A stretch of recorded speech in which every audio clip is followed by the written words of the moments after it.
So this lender may not even know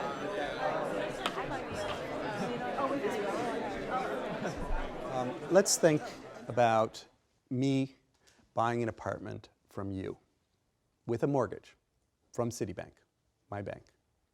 Okay. How does this really happen?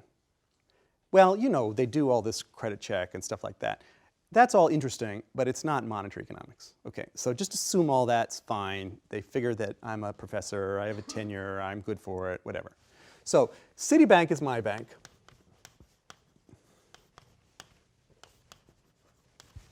And let's say you bank at Chase. And I am going to buy your tiny little apartment for some ridiculous amount of money because this is Manhattan.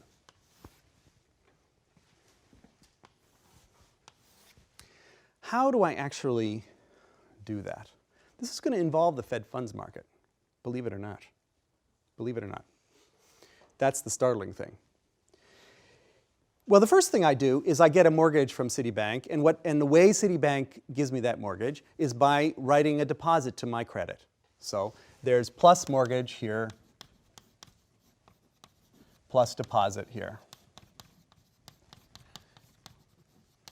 Okay? I haven't even put myself on here. Okay, on my balance sheet, it'll be just the reverse, right? I have a mortgage as a liability. I have this deposit as an asset. We're getting used to this, I think, by now. So the way loans are made is by a swap of IOUs with the bank. The bank says, I owe you $1 million. Let's make it for $1 million. It's a nice apartment. It's 200 square feet. No, let's make it for $1 million, just fantasy. Okay, so I say to the bank, I owe you $1 million over the next 30 years. Okay, and the bank says to me, I owe you $1 million on demand. Okay, that's what a deposit is. But it's a swap of IOUs, but the timing is different, and the person signing those IOUs is different. You know, when Citibank signs an IOU, it's money. Okay, when I sign an IOU, it's credit. Okay, so there's a swap of IOUs here.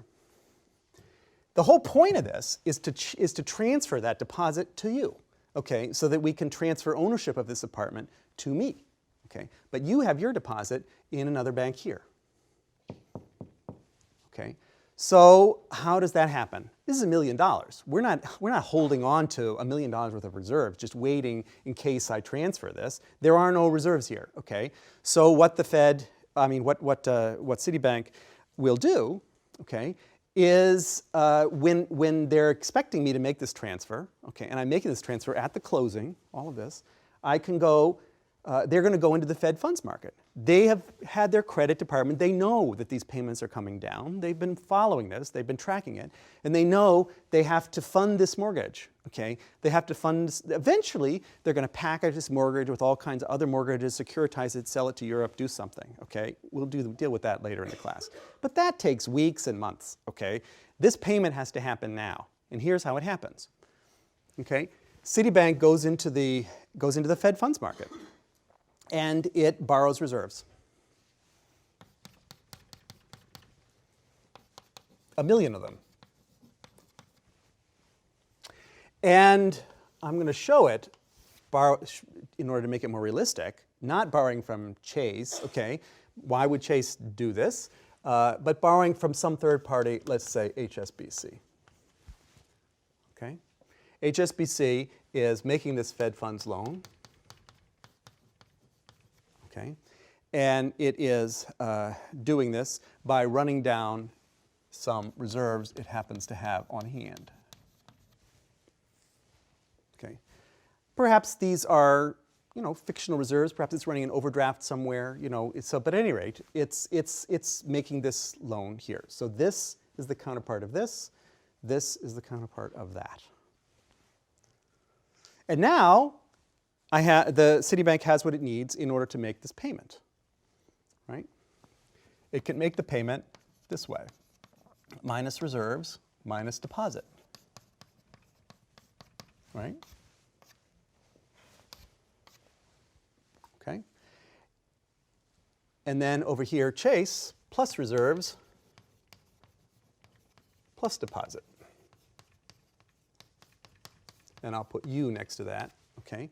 So the bank is happy to give you a deposit account. Why?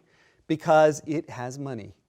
Okay, it is settled. This thing is settled. Okay, that it knows. It's not just saying, I won't let you see that money. I'm going to clear this check. No, this is all clearing now because we're transferring title. Okay, so this is all clearing right now, and it's clearing because there are these reserves that are going back and forth between the banks. You and I never see these. Okay, it moves in between these deposit accounts. Okay, but behind the scenes, it's a transfer from one bank's reserve account to another. But let's push this further. So now Chase has these reserves that aren't paying anything, and so it might go into the Fed funds market and lend them.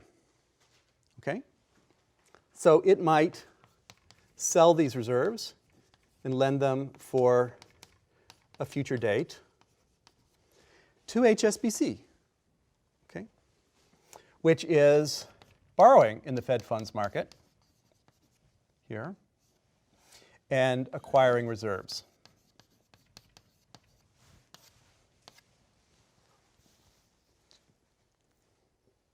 Okay, there's a couple of important points about this graph now. Here's the ultimate credit, mortgage. Okay, who lent the money for this credit? Who lent the money? If you follow through, you say, well, Citibank borrowed from HSBC, who borrowed from Chase, who borrowed from you. In a certain sense, I bought it from you and you lent me the money for it. Okay? Now, I don't owe it to you. I owe it to these intermediaries. So if I default, you'll still get your money. But in terms of the actual source of funds, okay, it's here. Until you spend these. You can spend these and then somebody else has to be the source of funds. Okay? Until this mortgage gets financed by some pension fund somewhere. Okay? At the moment, it's basically been funded through the payment system, through an expansion of balance sheets. No one has saved extra money in order to allow me to borrow this, okay? It's just been a transfer, a balance sheet transfer at the moment. You've transformed your assets from a house, okay, into a deposit account, okay? I've transferred, I now have a house, but I also have a mortgage. So I used to have zero, I still have zero, okay? Probably put some down payment in there too. The other thing I want to point out to you now is HSBC. What is HSBC doing, and why are they doing it? They're on both sides of the market, right? They're lending Fed funds and they're borrowing Fed funds. And I'm showing them as flat in terms of their exposure, but they wouldn't do this unless there was a spread there, okay? That they're lending at one rate, high rate, and they're borrowing at another rate, a low rate. HSBC is a new kind of entity that for this class now. HSBC is acting as a dealer. As a dealer in the Fed funds market. Okay. It's making a market, it's quoting prices, it's saying, I'm willing to lend to you at this rate, I'm willing to borrow from you at this rate, and it's trying to set those rates so that over the course of the day, money flows in, money flows out, and they match, and I collect on the difference between the bid-ask spread. Sometimes more money flows out than money flows in, and I have to myself find extra funds, or sometimes it's the other way around, okay? But as a dealer, matched book means that I have exactly the same exposure on this side as I do on that side. A matched book dealer, I'm showing HSBC as a matched book dealer here in the Fed funds market. Here, what happens if this $1 million mortgage gets paid to the homeowner here? This is who you're talking about, and he withdraws that. So that's 1 mm. That's how Stigum writes $1 million, 1 mm. And now withdraw it, what do you mean by withdraw? In cash? Okay. In cash, that is a demand that's an outflow of reserves from the banking system of $1 million. Okay? Chase probably does not have $1 million in cash, certainly not in your local branch. Okay, but they might be able to accumulate it somewhere, and they are promising to pay this. So they will have to come up with that. They can take any reserve position they have at the Fed. If they have a deposit at the Fed, that's what this is, right? This is a deposit at the Fed. They can go to the Fed and they can say, give me cash for this. And the Fed will give them $1 million cash for $1 million worth of reserves, and then they give you the cash. So just sort of mechanically, there is $1 million of cash downtown in 33 Liberty Street, okay? And that's where they would get it from if they didn't have it in their own vaults. So the Fed is then, if you think about, so now I shouldn't draw balance sheets in the air. Okay, so the Fed, let's put the Fed in here. The Fed would be lowering its reserves by $1 million, and it's just printing $1 million worth of cash. It's not printing it, it has it down there, it's just putting it into circulation, $1 million worth of cash. So it's changing the form in which its liabilities are held, that there's a $1 more million worth of cash and $1 less million worth of reserves. So these reserves become $1 million, these $1 million are given to the deposit account and it flows out here. Last time I talked about an internal drain versus an external drain. That's an internal drain, right? And it causes no problems, causes no monetary problems because cash and reserves are liabilities of the Fed just the same, no problem.